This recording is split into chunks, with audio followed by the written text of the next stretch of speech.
जय श्री गुरुदेव। जय श्री कृष्णा। 7वां अध्याय। यह कथा सुनकर ऋषि और मुनि सूत जी से बोले कि हे सूत जी, अब हमें कार्तिक मास और तुलसी जी के महात्म्य का वर्णन कीजिए। तब सूत जी बोले, हे ऋषियों, आपने जो प्रश्न मुझसे किया है वही प्रश्न राजा पृथु ने नारद मुनि से किया था, और नारद मुनि ने जो उत्तर दिया था वही मैं आज आपको सुनाता हूँ। एक दिन राजा पृथु ने श्री नारद जी से पूछा था, हे देव ऋषि, भगवान को तुलसी इतनी प्रिय क्यों है? आप कृपा करके बताइए। राजा पृथु की बात सुन नारद जी बोले कि एक समय देवराज इंद्र बहुत से देवताओं तथा अप्सराओं सहित देवों के देव श्री महादेव जी के दर्शनों को कैलाश पर्वत पर गए, और जब वे सब कैलाश पर्वत पर पहुँचे तो वहाँ पर उन्होंने बड़े भारी आकार का और भयंकर नेत्रों वाला एक पुरुष देखा। तब इंद्र ने उससे पूछा कि तू कौन है और शिवजी कहाँ हैं? इंद्र के कई बार पूछने पर भी उसने कोई उत्तर नहीं दिया, तो इंद्र को बड़ा क्रोध आया और क्रोध से उन्होंने अपना वज्र उसके कंठ पर मारा, जिससे उसका कंठ नीला हो गया, परंतु साथ ही इंद्र का वज्र भी भस्म हो गया। उसके पश्चात उसकी आंखों से एक प्रचंड ज्वाला निकली। उस समय ऐसा प्रतीत होता था मानो यह ज्वाला इंद्र सहित सारे संसार को जलाकर भस्म कर देगी। ऐसी स्थिति देखकर श्री बृहस्पति जी तथा इंद्र आदि सब देवता भगवान शिव जी की स्तुति करते हुए कहने लगे, हे देवों के देव, आपको हमारा बारंबार नमस्कार है। हे सुर नर मुनियों की रक्षा करने वाले, आपको नतमस्तक प्रणाम है। देवताओं की स्तुति सुनकर शिवजी प्रसन्न हो गए और बोले कि मैं तुम्हारी स्तुति से अत्यंत प्रसन्न हूँ, सो तुम वर मांगो। फिर समस्त देवताओं और बृहस्पति जी ने भगवान से क्षमा दान मांगा और कहा कि आप इंद्र सहित हमें क्षमा कीजिए, साथ ही सारे ब्रह्मांड को भस्म करने वाली अग्नि जो आपके तेज से उत्पन्न हुई है उसे शीघ्र ही शांत कीजिए। तब शिवजी बोले कि नेत्रों से निकला हुआ ज्वाला रूपी तेज अब वापिस कैसे हो सकेगा, अतः अब हम इसे कहीं दूर फेंक देते हैं।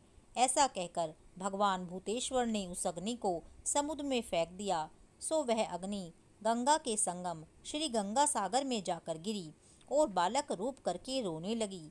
उसके रोने की आवाज़ से पृथ्वी कंपायमान हो गई तथा सप्तद्वीप बहरे हो गए। ऐसा आश्चर्य देखकर और समुद्र की गोद में बालक को रोते देखकर ब्रह्मा जी ने पूछा, यह बालक किसका है? समुद्र ने बड़े आदर से उस बालक को उठा करके ब्रह्मा जी की गोद में दे दिया और कहा कि यह मेरा पुत्र है जो गंगा से उत्पन्न हुआ है, अब आप इसका जात कर्म कराइए।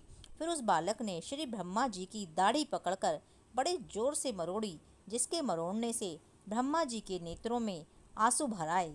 किसी तरह से ब्रह्मा जी ने अपनी दाढ़ी छुड़ाई और कहने लगे, इसने हमारी आंखों से जल निकाला है, इसलिए इसका नाम जलंधर होगा, और यह शिवजी के अतिरिक्त संसार में किसी के हाथों से भी नहीं मरेगा।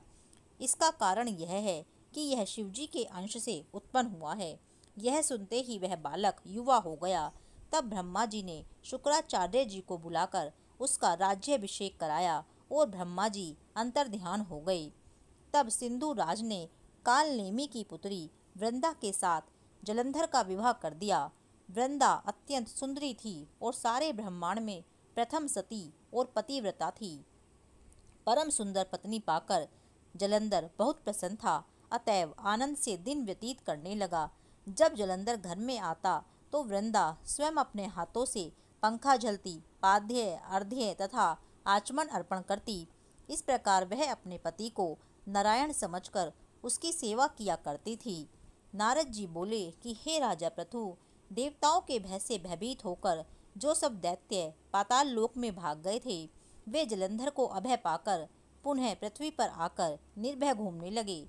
उसी समय जलंधर ने राहु के कटे हुए सिर को देखा तो उसने शुक्राचार्य जी से इसका रहस्य पूछा।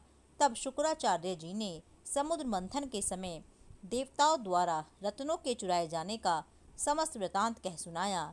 इस प्रकार अपने पिता का मंथन और देवताओं के द्वारा दैत्यों का अपमान सुनकर जलंधर को बड़ा क्रोध आया और उसने क्रोध में भरकर घसमर नामक दूत को बुलवाया और सुधर्मा के पास भेजा।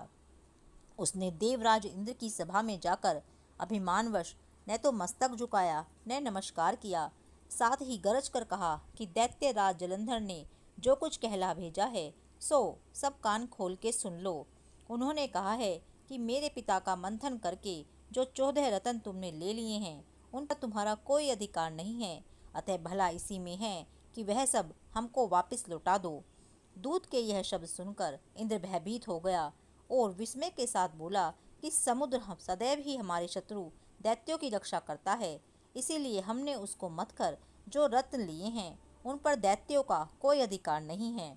दूत ने देवराज के ऐसे वचन सुनकर वापस लौटकर जलंधर को जाकर उत्तर सुना दिया, जिसको सुनकर जलंधर को बड़े ही क्रोध आया और देवताओं को जीतने का उपाय सोचने लगा। उसने सभी दिशाओं में अपने दूत भेजकर पाताल में संदेश देकर समस्त दैत्यों को बुला लिया और शुंभ और निशुंभ को दैत्य दल का सेनापति बना दिया। उन्होंने दैत्य दल सहित नंदन वन में जाकर इंद्र की अमरावतीपुरी को चारों ओर से घेर लिया। तब इंद्रदेव की आज्ञा से देवता भी युद्ध के लिए तैयार होकर मैदान में आ डटे और अनेक प्रकार के शस्त्रों से दैत्य और देवताओं का युद्ध आरंभ हो गया। दोनों पक्ष एक दूसरे को मार मार कर गिराने लगे। मर कर गिरे हुए हाथी और घोड़ों से पृथ्वी भर गई। जो दैत्य युद्ध भूमि में जान से मारे गए थे उन्हें शुक्राचार्य अपनी संजीवनी विद्या से जीवित करने लगे। उधर श्री देवगुरु बृहस्पति द्रोणाचल पर्वत की दिव्य जड़ी बूटियों के प्रयोग से देवताओं को जीवाने लगे। जब जलंधर ने ऐसा सुना तो उसने दैत्यों को आज्ञा दी कि द्रोणाचल पर्वत उठाकर समुद्र में फेंक दो। जलंधर की आज्ञा